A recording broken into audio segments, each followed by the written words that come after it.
technology. But it requires an effort, not tomorrow, but now, immediately after this class, to start thinking about it and writing it. You already have ideas there. Don't overlook them. Don't overlook them. Don't think they are simple ideas. They are strong ideas. They are good ideas.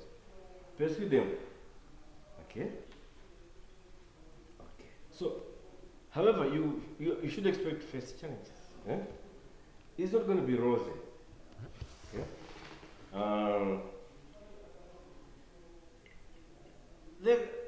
Our friends elsewhere, like maybe go to developed countries elsewhere, subjects like this one, it means you have an editor who has done sciences elsewhere. Yeah? Chemistry, what, they're editors. Even some are reporters, it means they specialize in that one. But when you don't have that background, that's most of the journalists, you only know the journalism technique. You are still able to go and write it from a human interest. It will be very interesting. Okay? So, first you should know that you are a bridge between the world of science and your community. Eh? You don't need to know as much as the scientists. No. Okay? You simply need to be able to put the relevant facts or their knowledge into words with your audience and what can understand. Eh? Number one. So, you don't say, I should know as much as a scientist knows elsewhere. No. You have to understand that level where you have understood report that, and then you grow with it. Okay? You don't have to understand the whole of any field of science. No. But you must not write anything you don't understand. No, either. Eh? Write only what you understand. Okay. If you write something you do not understand, you risk making errors. You see that? So this applies to other fields of writing. Don't write anything you don't understand just because you want to impress your audience. No. We have seen these reports in the in newspapers, heard on the radio, watched on TV, where journalists just copy and paste a speech of somebody. Eh? You read or you listen to a news bulletin and you say, no, this language is not for journalists. Eh? Government has called upon it. That's very unjournalistic. Find a better way. Mm-hmm. The minister has reiterated those terminologies. The government says it's committed. No, that's for public relations officers, right? You cannot say government is committed and you think that's the story. But we hear this on the radio, isn't it? So, as a journalist, you're supposed to simplify that language? No, that's not news at all. Government is committed to improving science and technology in the country. And you are happy that you are writing a story. Yeah. Huh? What do they commit? What do they want to do? For example, you have to ask questions in that field. Why do they want to do it? What was it before they just want to do this one? They just committed. But what is it that why do they want to do that?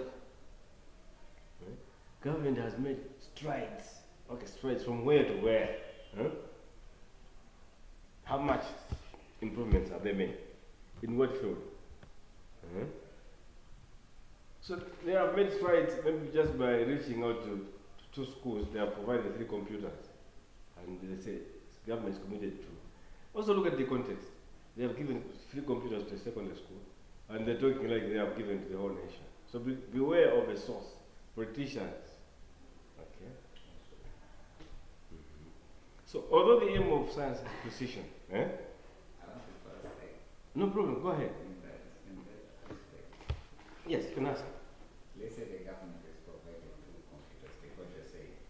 So you as a journalist, would it be wrong if you say that the government have made an effort to fight maybe challenges? Like maybe the government is trying to modernize the way of learning with the aid of computers. So as a journalist, would it be wrong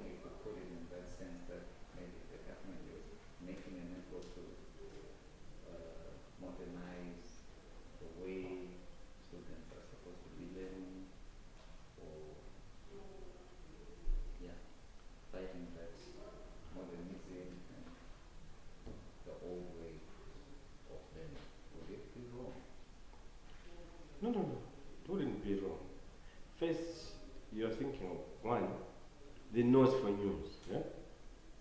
Notes for news. Yeah? When you say that that's really a story, who will be interested to hear listen to that? Eh? Who do you want to listen to that? So the government has made an effort. Eh? In what way? Why do you call that an effort? Eh? You should know. Eh? What was it before they did this one? Eh? Eh? And because present government is supposed to be taken into account. Eh? Not to be praised. Take government into account. As a journalist, it doesn't necessarily mean being negative, but being factual. Sometimes they will say we have made an effort, when it's not even, it doesn't make any impact at all. Right? So what the idea they have made as an impact is now up to the journalist. Right? Okay? So if you say an effort, eh, what was it before? If, for example, let's say 1,000 secondary schools, out of 1,000 secondary schools, public secondary schools, that is, only 4 have computers, and they have given to a fifth one, and you see government has made an effort. Huh? Huh? So you need to go and find out. So, and you should know, am I writing for the, if you're writing a newsletter for the school, maybe you can praise that one, write it for that one. That school would clap hands, eh? Eh? But if you're writing for national media house, then you need to find out what is the situation like in other schools. Do they have computers? Are they functioning? Do they have teachers there? Since when? Right? Find out. So you broaden your story. Don't go with the wings. Don't go with the public relations kind of writing as journalists. No. No. What we hear at MBC, that's not even journalism. That's just because of policy, not policy as such, but because of a culture of fear, a culture of worshipping the government in power. They will praise them. Even the same media house was supporting DPP when now they are praising MCP and then government. Whatever party will come, they'll be praising them. They are never wrong. So you cannot be dancing that kind of tune as a journalist.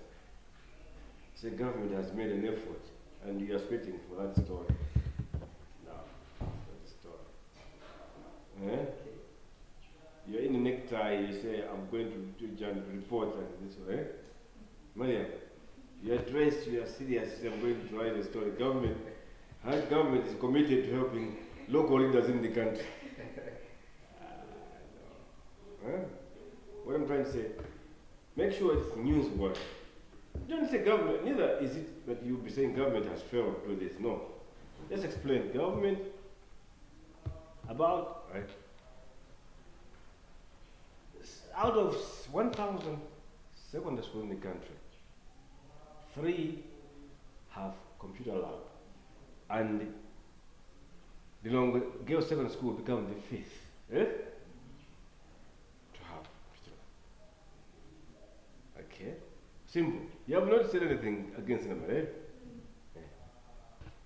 The computer, the government says promised that by 2022, all secondary schools will have computers. Today, only 5 have computers. The minister said the government is challenged due to financial resources and all those things. But the minister has a speech there, you're celebrating, he says, that's the news. Oh, no. Well, when you're beginning, it's very intimidating. Eh? You might say whatever they say is news. Okay. So we'll continue. So the aim of science to be precision. Don't write what you don't understand. Eh? So the aim of journalists is simplicity. Okay? There should be no conflict between the two. You must be able to express the precise details of science accurately in simple terms. That is the real challenge of reporting science and technology. So that's the third one. The first one we say you are the go-between the science world and the community. That's a challenge to handle. You do not need to know everything. You need to write on what you understand, say one word. Don't try to understand everything. And the fourth one, most science and technology will have human applications. Okay? You're not writing for machines, you're writing for people. So there must be a human application to it. Okay? For every story you must ask yourself, how will this affect my readers, or listeners, or viewers' lives? Okay? Your job is to describe what those effects are. Eh? Yeah. So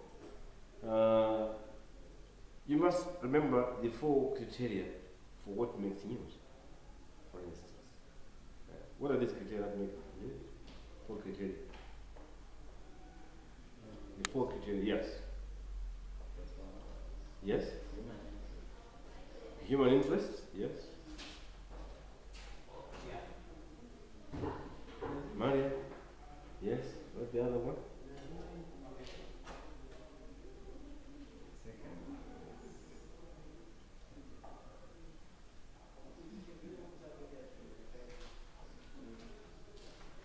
The 4 criteria for what news is. What? You don't remember them? Human interest.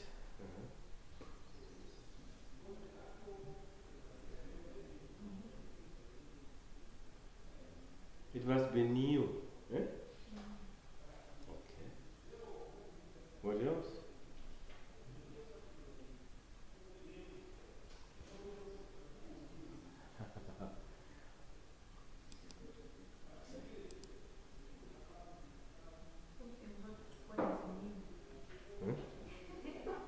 So it must be new. Hmm?